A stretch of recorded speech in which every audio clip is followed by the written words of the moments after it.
दुल्हन खाली ही रातिया रमावा अब कह दुल्हन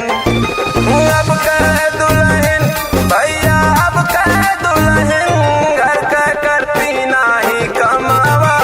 अब कह दुल्हन खाली ही रातिया रमावा अब कह दुल्हन खाली ही रातिया रमावा अब कह दुल्हन अब कह दुल्हन खाली ही रातिया रमावा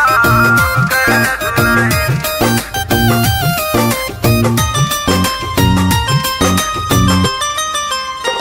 नवा नवा जब ब्याह भवा तो घूंघट काढ़ के आइन घूंघट काढ़ के आइन भैया घूंघट काढ़ के आइन। धीरे धीरे सास ननद से अपन रंग दिखाइन अपन रंग दिखाइन भैया अपन रंग दिखाइन। नवा नवा जब ब्याह भवा तो घूंघट काढ़ के आइन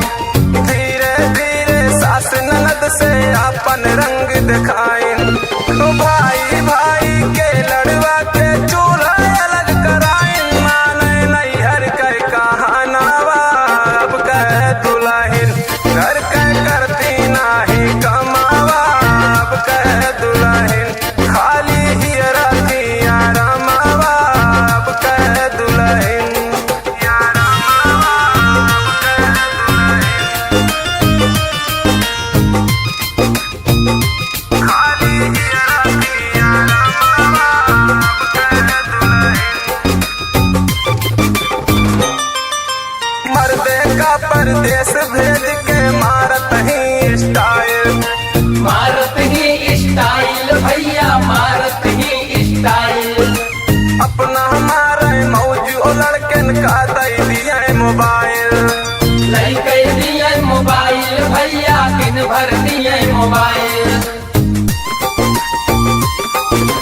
मर्दे का परदेश भेज के मारत ही स्टाइल